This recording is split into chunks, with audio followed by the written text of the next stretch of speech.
신자를 우리가 어떻게 정의할 수 있을까요? 우리가 신자를 누구를 신자라 그럴까요? 믿는 자, 그렇죠? 또 아니면은 따르는 자. 우리는 무엇을 믿고 무엇을 따르는 걸까요? 예수 그리스도 또 하나님의 말씀입니다.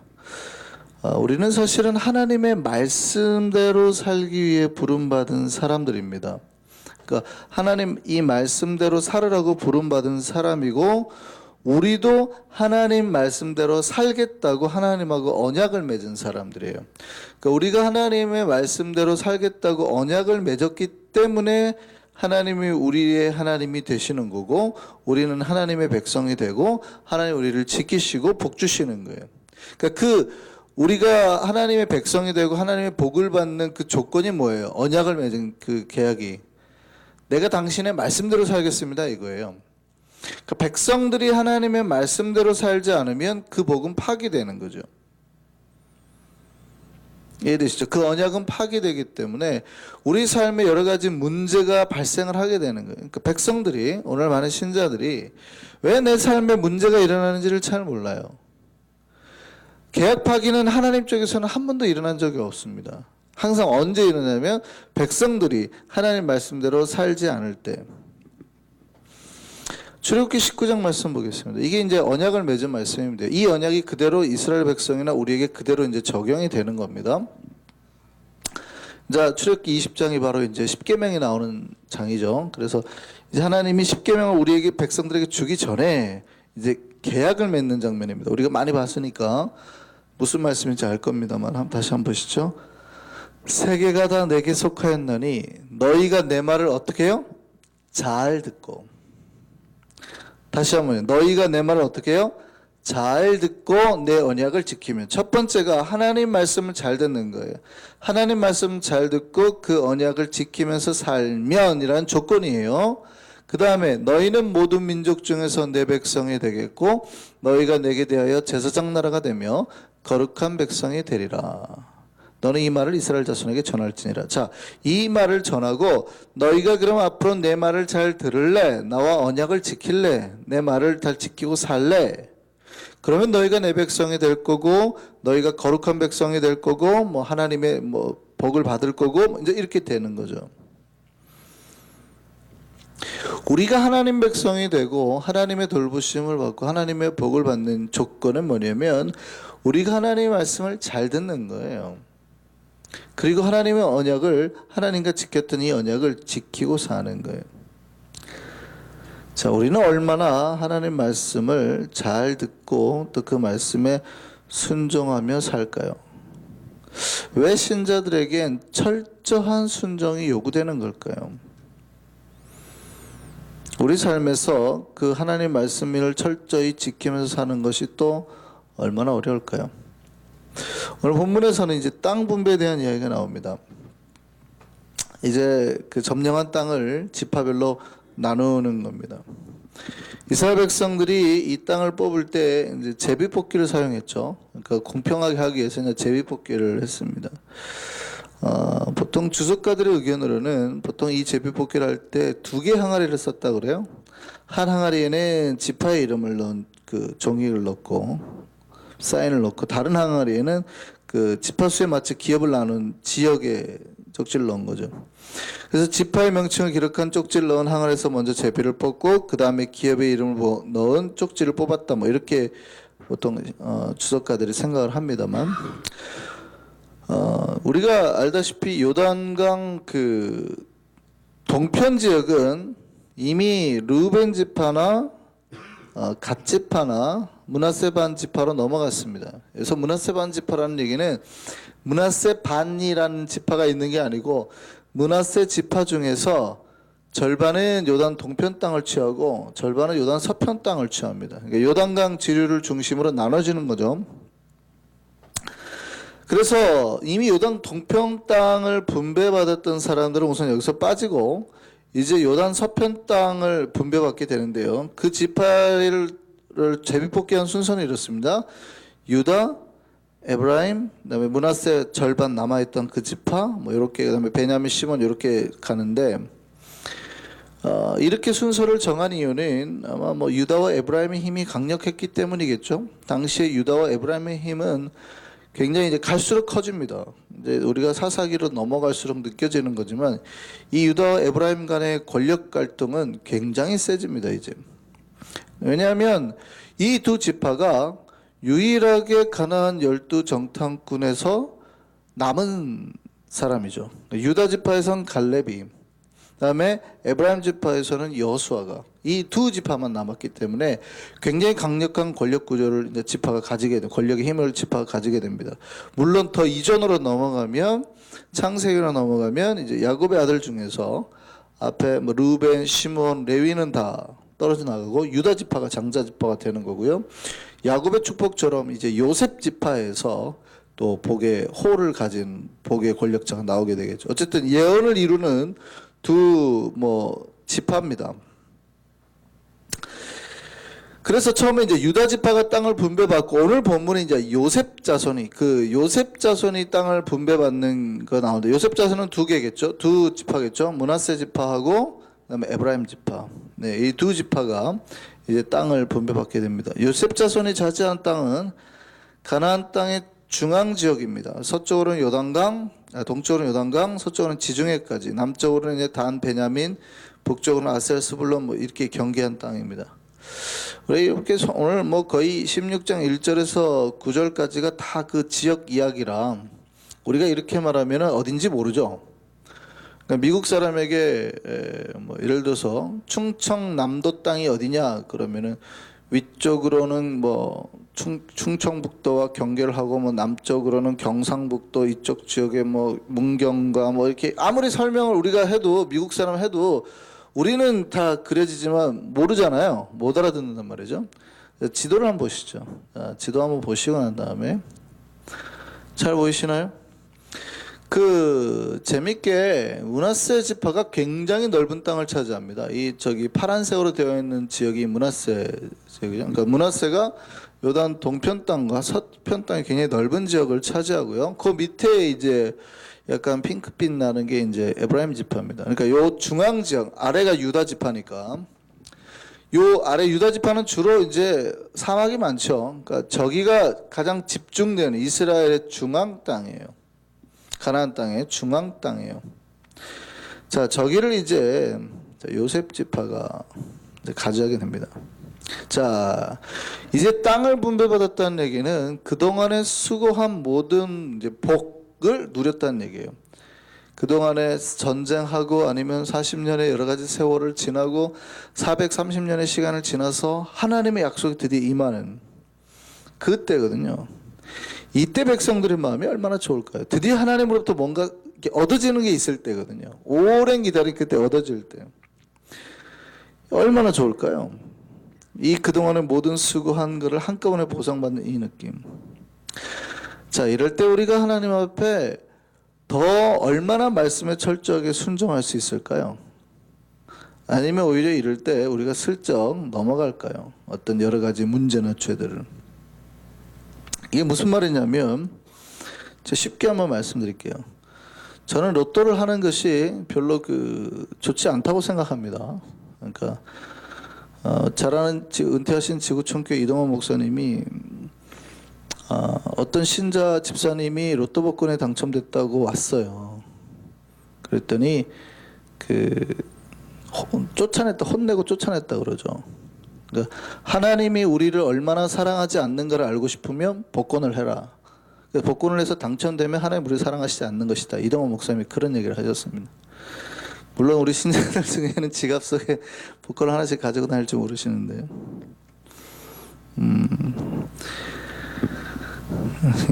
저도 복권하는 거 별로 좋게 생각하지는 않습니다. 그게 하나님의 뜻이라고 생각하지는 않기 때문에요. 어쨌든 예를 들은 거예요. 우리가 만약에 100억 로또에 당첨이 됐어요. 이걸 가지고 11조를 해야 되냐 안 해야 되냐, 이게 이런 불로소득으로 하나님께 드리는 것이 합당하냐 안 하느냐, 이런 신학적인 문제는 빼고, 자, 이거를 이제 순수익이라 생각을 하시고, 우리가 100억짜리 로또에 당첨이 됐습니다. 그러면 얼마나 11조를 해야 될까요? 쉽게 아유, 얼마나 11조를 해야 될까요? 쉽게? 예, 10억을 해야 돼요. 쉽게 가시죠. 우리가 100억 로또에 당첨되면 10억 11조를 해야 됩니다. 그러면 우리가 10억 11조를 할 수 있을까요? 없을까요? 자, 여러분이 질문 드리는 겁니다. 자, 집사님들은 100억 로또에, 물론 우리가 지금 안 됐습니다. 고민하실 필요도 없어요. 뭐 이걸 해야 되네 말아야 되네 고민하실 필요도 없어요. 안 됐습니다. 그런데 질문 드리는 거예요. 여러분 100억 로또에 당첨이 됐습니다. 10억 11조 할 수 있을까요? 없을까요? 예. 우리가 감사하게도 안 돼가지고 이런 고민이 없는 거예요. 하시면 굉장히 잘 하시는 거예요. 근데 어쩌면 이러지 않을까요? 무슨 10억씩이나 내. 어떻게 합니까? 10억 11조 하느니 한꺼번에 몰아서 감사한금으로 한 1억 하는 거죠. 감사한금으로 1억. 내지 감사한금으로 2억. 많이 하면 3억까지. 목돈으로 그냥 30만 불. 내가 30만 불 우리 교회 냈습니다. 그리고 큰 소리 치는 거죠. 생각해 보세요. 30만 불이나 내는 교인을 목사나 재정부에서 재정부원들이 좋아할까요? 싫어할까요? 로또 복권 돼가지고 30만 불을 우리는 얼마 된지 모르니까 30만 불을 냈어요. 교인들이 좋아할까요? 싫어할까요? 그런데 그거 아세요? 그 사람은 하나님의 돈 나머지 9억, 8억, 7억을 사치한 거예요. 근데 11조를 안 내고 하나님 돛을 뗀 거예요. 우리에게 복이 임할 때 우리가 완벽하게 하나님의 말씀에 순종하기가 쉬울까요? 어려울까요? 대답. 다시 한번. 여러분 100억이 들어오면 로또 복권 되면 10억 11조 할 수 있을까요? 우리가 사실은 믿음이 좋다고 말을 하지만 진짜 하나님의 말씀대로 철저하게 순종하는 게 어려워요. 그게 이제 오늘 요셉 지파 이야기예요. 요셉 지파 중에 이제 에브라임 지파가 땅 분배를 받을 때 슬쩍 넘어간 게 있습니다. 그게 이제 게셀에 거하는 가나안 사람들과의 문제인데요. 오늘 본문 10절을 한번 보실까요? 오늘 본문 10절을 보면 이렇게 되어 있습니다. 그들이 게셀에 거주하는 가나안 족속을 쫓아내지 아니하였으므로 가나안 족속이 오늘까지 에브라임 가운데 거주하며 노역하는 종이 되니라. 애매합니다. 그들이 지금 이 에브라임 지파가 이 게셀 족속을 정말 쫓아내지 못한 건지 안 쫓아낸 건지는 좀 애매합니다. 나중에 사사기에도 나오는데요. 이 똑같은 본문이 나오는데 그들이 쫓아내지 못해서라고 표현이 되거든요. 이 부분이 진짜로 그들이 쫓아내지 못한 건가 아니면 안 한 건가 애매합니다. 사실 유다 지파도 예루살렘에 거주하는 여부수 지파를 쫓아내지 못했습니다. 여호수아 15장 볼까요?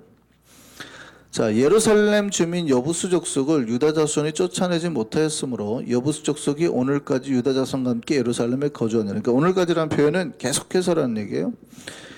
이 여부수 족속도 그 이스라엘 백성이 쫓아내지 못했습니다. 나중에 이 유다 지파가 그것도 이제 사사기를 지나고 다윗이 비로소 이 여부수 족속을 쳐냅니다. 기혼셈으로 밑으로 들어가 가지고 여부수 족속을 쫓아내고 거기에 이제 성을 세우죠. 그 성이 바로 다윗성. 오늘날 우리가 말하는 시온이라고 표현하는 데가 이제 다윗성인데 거기가 여부수 성이었어요. 다윗 때에 비로소 여부수 족속을 쫓아내서 하나님의 원래 창세기에 말했던 가나안 7 족속을 이렇게 멸하게 되는 사건이 다윗 때에 끝나요. 그래서 다윗이 굉장히 큰 의미가 있는 왕인데 그때 이제 비로소 여부수 족속을 칩니다. 그 지역이 이제 유다 땅이니까. 유다도 이렇게 나중에 여부수 족속을 쫓아냈습니다.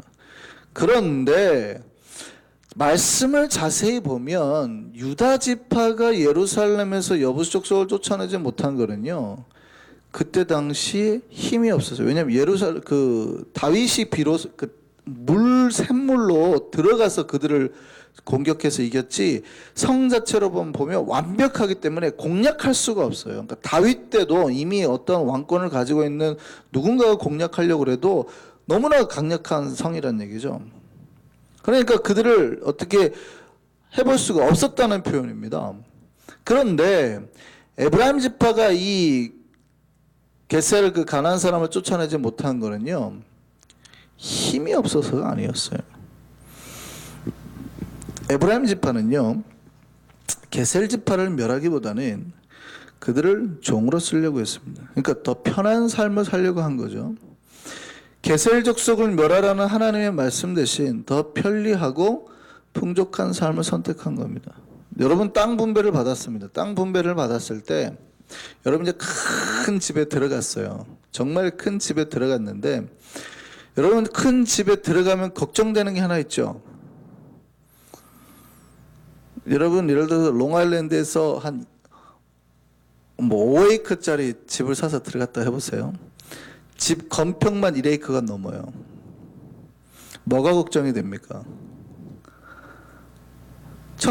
청소가 제일 걱정이 돼요. 눈 오면 어떻게 치울 거며 여기 방마다 뭘. 여러분 돈이 많아지고 나면 그 땅을 소유하고 나면 뭐가 걱정이 돼요? 내가 불편해질 게 걱정이 되는 거예요. 근데 해결할 수 있는 방법이 하나 딱 생기는 겁니다. 뭡니까? 쟤네 데렸다가 종으로 쓰면 딱 좋을 것 같은 거예요. 분명히 하나님이 그들을 진멸하라 그랬거든요. 그런데 내가 복이 많아지고 나니까 더 편해지고 싶은 어떠한 다른 욕구가 내 안에서 발생을 하더라는 거예요. 야, 쟤네 안 죽이고 쟤네를 우리 종으로 쓰면 훨씬 편할 것 같은데? 이런 생각이 드는 거죠. 분명히 하나님은 이 전쟁은 성전이니까 다 멸하라 그랬는데 뭐가 들어와요? 인간의 슬쩍 다른 마음이 하나 들어오는 거예요. 그래서 이들이 그들을 죽이지 않고, 지금 오늘 본문이 그거예요. 그들을 죽이지 않고 종으로 삼았다는 얘기입니다. 이게 그냥 넘어갈 표현이 아니고요. 이들이 지금 하나님의 말씀대로 순종하지 않았다는 거예요. 이들이 하나님의 뜻대로 전쟁에서 승리해서 얻었지만 결국에는 하나님의 뜻대로 순종하지 않은 어떠한 것이 있었다는 거예요. 자, 하나님의 뜻대로 하지 않고 자기들의 편안함을 추구했습니다. 괜찮을까요? 이렇게 하나님의 백성들이 하나님의 말씀에 순종하지 않고 자기 뜻을 따라서 어떤 하나를 슬쩍 넘겼습니다. 괜찮을까요? 하나님은 이미 경고를 하신 적이 있습니다. 모세에게 가나안에 들어가기 직전에 혹시라도 가나안 점령할 때 이런 우려가 있을까 봐 이미 예방주사를 놓은 적이 있거든요. 신명기 7장 2절 말씀 볼까요? 네, 하나님, 이게 신명기니까 가나안 땅 들어가기 직전에 한 말이에요. 신명기는 창출 내민 신인데 이 신명기는 가나안 들어가기 직전에 예전에 율법을 못 받은 새로운 백성에게 주신 말씀이니까 바로 직전에 하신 말씀이에요. 내 하나님 여호와께서 그들을 내게 넘겨 내게 치게 하시리니 그때 너는 그들을 진멸할 것이라. 그들과 어떤 언약도 하지 말 것이요 그들을 불쌍히 여기지도 말 것이며 이렇게 말합니다. 그리고 7장 4절에 그럽니다. 만약에 니네가 그들과 3절 4절에 뭐라고 하냐면 니들이 그들과 관계를 맺거나 결혼을 하거나 이렇게 되면 그들을 살려주면 그들이 결국엔 너희를 여호와를 떠나게 만들고 다른 신들을 섬기게 만들 것이다. 이것은 하나님이 너희에게 진노하게 되는 결과가 될 거고 너희를 멸하게 될 것이다 라고 경고합니다.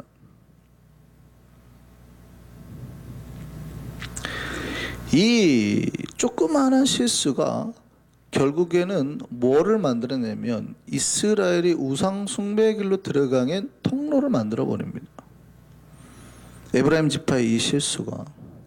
그리고 이 우상 숭배의 통로는 결국 이스라엘을 망하게 만들어 버려요. 이 조그만 실수가 이스라엘의 우상 숭배가 들어오게 만들고 이스라엘을 망하는 길로 가게 만들었어요. 별거 아닌 것 같잖아요. 하나님 말씀에 진멸하라고 했는데 편하게 살자 하고 그들을 데리고 썼잖아요. 별거, 내 삶의 별거 아닙니다. 그걸 다 해야 되나? 감사한 그만 20만 불 하고 말지. 내가 복이 오니까 훨씬 더 말씀에 깊이 들어가기보다는 더 편안한 쪽으로 쉽게 생각하더라는 거예요. 우리는 어느 정도로 하나님 말씀 지키고 살고 있을까요? 많은 이들이 하나님의 말씀을 받을 때 쉽게 생각하는 경향이 있습니다. 내가 할 수 있으면 하고 지키지 못하면 또 어쩔 수 없, 하나님도 그 어쩔 수 없으면 뭐 내 사정 참 아실 거니까 넘어가자 이러는 분들이 있어요. 이게 그 조그마한 게 결국 심판으로 이루어졌습니다. 아까 제가 다윗에 말씀드렸는데요. 다윗은 유다 지파죠. 유다 지파는 이제 다윗이 나중에 여부성을 점령해서 예루살렘을 세우고 점령합니다. 그런데 에브라임 지파는 이 게셀 그 지파를 점령하지 않죠. 근데 게셀 족속은 더 이상 나오지 않습니다. 마치 이스라엘에 흡수된 것 같거든요. 그런데 이제 나중에 열왕기상을 보면 이런 특별한 내용이 나옵니다. 다윗의 아들인 솔로몬이 그 에브라임 지파 사람 여로보암하고 갈등을 벌입니다. 그리고 결국 다윗 그 솔로몬의 아들 때 르호보암 때 이 에브라임 사람 여로보암과 갈라져서 두 나라가 두 나라로 쪼개지거든요. 10지파가 이 여로보암을 따라가 버립니다. 그래서 북왕국 이스라엘, 남유다로 나눠지게 되죠. 이 북왕국 여로보암이 어디에서 사냐? 열왕기상 12장 25절 보시죠. 여로보암이 어디요? 에브라임 산지의 세겜을 건쳐. 이게 북왕국 이스라엘의 수도가 되는 거예요. 거기서 살며 거기서 또 분회를 건축하고 지금 어디 땅에서요? 에브라임 땅에서 이제 발생합니다. 이 에브라임 땅에서 무슨 일이 발생하느냐? 여로보암이 뭘 하냐면 북이스라엘 사람들이 남유다로 자꾸 이렇게 탈령을 하는 거예요. 제사를 지내러. 제단이 남쪽에 있으니까. 그러니까 북쪽의 단, 남쪽의 베델에 제단을 쌓았습니다. 근데 금송아지를 만들어 놓고 이게 여호와다. 그리고 제사를 지내게 합니다. 물론 신학적으로 초기에 쌓았던 이 금송아지 상이 출애굽했을 때 금송아지 상으로 보지는 않는 신학자도 있습니다. 그러니까 여호와의 힘을 상징하기 때문에 이때 금송아지는 괜찮았다라고 보는 신학자도 있습니다. 어쨌든 간에 후대에 그런데 결국에는 이게 진짜 금송아지 상이 돼버려요. 이게 결국에 멸망의 재단이 돼버린다고요. 이게 우상의 재단이 돼버립니다. 이게 어디에서 벌어진 일이에요? 바로 에브라임 땅에서 벌어진 일이에요. 사실은 그 잘못이 아무 문제가 없을 거라고 생각했어요. 이 조그만 게 아무 문제가 없을 거라고 생각했는데 하나님이 신명기에 말씀하신 그대로 그들 속에 이미 우상의 문화가 스며들고 여호와를 섬기는데 금송아지 상을 만들게 하고 다른 제단을 만들어서 해도 된다고 생각하는 문화가 그들 속에 스며들었던 겁니다. 이게 바로 에브라임 땅에서 벌어진 거예요. 하나님 말씀대로 하지 않으니까 결국 우상 숭배가 말씀대로 들어왔어요. 우리가 어쩔 수 없다고 말하는 그 몇 가지가 우리를 함정에 빠뜨리고 결국 죽음에 이르게 한다고요. 그래서 열왕기상 13장을 보면 이런 얘기가 나옵니다. 하나님이 여로보암에게 죄를 경계합니다. 뭐라고 하냐면 결국 이 땅에서 이 당신이 세운 제단에서 인신제물이 바쳐지고 우상의 제물이 바쳐질 거다. 유다 땅에서 선지자가 가가지고 재앙과 심판을 선포하죠. 그래가지고 어떻게 이 분향단이 변진될 건지를 예언합니다. 그리고 그 징조로 이 제단이 갈라지고 재가 쏟아질 거다 이렇게 말을 합니다. 그러니까 여로보암 왕이 화가 나가지고 저놈을 잡아라 했는데 이 손이 안 굽어지는 거예요. 살려달라고 그러죠. 제발 나를 위해서 살려달라. 그때 그 선지자가 기도했더니 그제서 손이 굽어진 거예요. 그리고 진짜로 제단이 갈라지고 재가 다 쏟아졌습니다. 그러자 여로보암이 회개하고 은혜를 구했습니다. 그런데 그 선지자에게 이렇게 말하죠. 제가 선지자를 좀 대접하고 싶습니다. 음식을 좀 드시고 가십시오. 그랬더니 이 선지자가 이렇게 말합니다. 나는 하나님께서 나에게 말씀하셨는데 떡도 먹지 말며 물도 마시지 말고 왔던 길로 되돌아가라 하셨습니다. 자, 하나님이 나에게 이 선지자에게 떡도 마시지 말고 물도 마시지 말고 왔던 길로 되돌아가라고 했어요. 유다 땅으로 돌아가야 되는 거예요. 꽤 먼 거리를 가야 되잖아요. 떡도 안 먹고 물도 안 마시고 갈 수 있을까요? 없을까요? 자, 모든 부분에서 지금 하나님의 말씀을 우리가 어떻게 지켜야 되는지 나오는 거예요. 요셉 지파나 여로보암이나 이 선지자나 똑같이 똑같이 지금 적용이 되죠. 그 얘기는 왕이든 선지자든 대중이든 상관없이 하나님은 누구에게나 여호와의 말씀을 잘 지키는지 안 지키는지 똑같이 지금 적용하신다는 그 얘기예요. 이 선지자가 여로보암의 그 권유를 뿌리치고 집으로 돌아갑니다. 근데 집으로 돌아가는데 베델에 살고 있던 늙은 선지자가 그 사람을 만나고 싶었습니다. 굉장히 궁금했어요. 이 사람도 선지자니까 굉장히 궁금했어요. 그래서 자기 집에 좀 초청하고 싶었는데 이 사람이 뭐라고 그러냐면 하나님께서 절대 떡을 먹지도 말고 물도 마시지 말라고 했다. 나는 안 가겠다 그랬더니 이 늙은 선지자가 나쁜 사람은 아닌 것 같아요. 나쁜 사람은 아니에요. 근데 정말 그 하나님의 예언을 도대체 어떻게 받고 사는지 궁금했던 거예요. 그 사람을 자기 집으로 어떻게든 초청하고 싶었어요. 그래서 슬쩍 거짓말을 합니다. 뭐라고 그러냐면 나도 선지자인데 하나님 나에게 말씀하셨어요. 당신을 우리 집으로 데려가가지고 떡과 물을 마시라고 했습니다. 그 얘기를 딱 듣더니 그 선지자가 그래요? 그랬더니 따라간 거예요. 그래서 그 집에서 떡과 물을 마셨습니다. 괜찮을까요? 그날 밤에 하나님이 나타나셔서 그 여로보암 앞에서 멋지게 선포했던 그 선지자 아닙니까? 제단이 갈라지고 여로보암의 팔이 굽혀지지도 않는 그 멋지게 하나님의 뜻을 수행했던 선지자인데 그날 밤에 하나님 나타나셔서 네가 내 말대로 순종하지 않았다. 이 조그만 게 어떤 결과로 나온 줄 아세요? 그 다음날 나귀를 타고 가는데 갑자기 사자가 나와서 그 선지자를 죽여버립니다. 굉장히 특이한 거는 사자가 선지자를 죽이고 잡아먹지도 않고 그냥 그 시체 옆에 서 있었어요. 이렇게. 더 특이한 거는 나귀가 사자를 보고 도망가지도 않고 똑같이 시체 옆에 서 있었다는 거예요. 그러니까 늙은 선지자가 그때에서 자기가 깨닫는 거죠. 그리고 데리고 가서 자기 집 무덤에 이제 시체 무덤에 넣어줍니다. 우리가 하나님의 말씀대로 살면 놀라운 기적과 그 역사를 경험합니다. 그런데 반대도 생각하셔야 돼요. 우리는 뭘 위해 부름을 받았다고요? 하나님 말씀 잘 듣기 위해서 부름을 받았어요. 이걸 위해서. 이게 하나님과 우리가 딜을 한 거예요. 네가 내 백성이 되고 내가 너를 지켜주고 복을 주는 조건이 뭐냐면 네가 내 말을 잘 듣고 내 언약을 지키면 이 조건이에요. 조건 이게. 우리가 하나님 백성이 될 수 있는 것은 우리가 하나님 말씀을 철저하게 순종하겠다는 결단과 매일의 삶에 순종이 있어야 된다고요. 이게 쉬워요? 어려워요? 어렵다니까요. 여러분 우리 교회에서 로또 복권 진짜 100억짜리 되면 10억 11조 하실 분이 몇 분이나 될까요? 쉽지 않아요. 쉽지 않아요. 대부분 감사한금 아마 1억 하고 말걸요. 그러고도 그냥 많이 했으니까 적은 돈은 아니니까 그죠?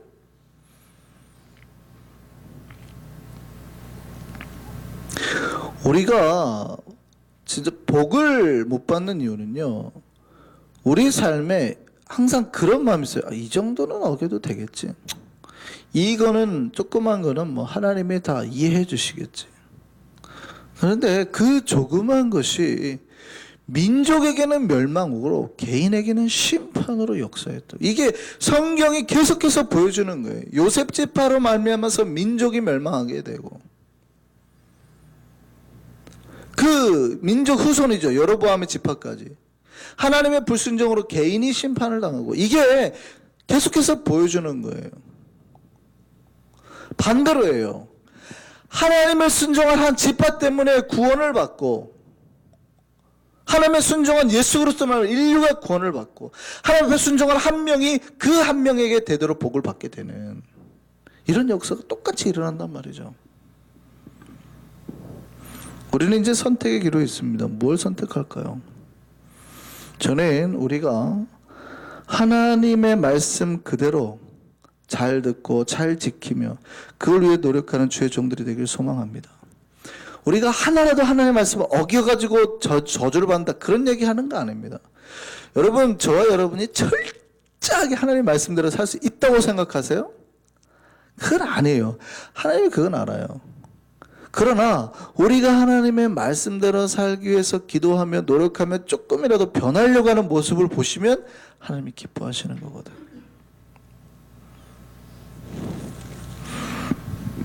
우리 삶에 그 하나님의 순종의 복, 말씀에 순종하려고 할 때 역사하는 모든 복들이 임하기를 소망합니다.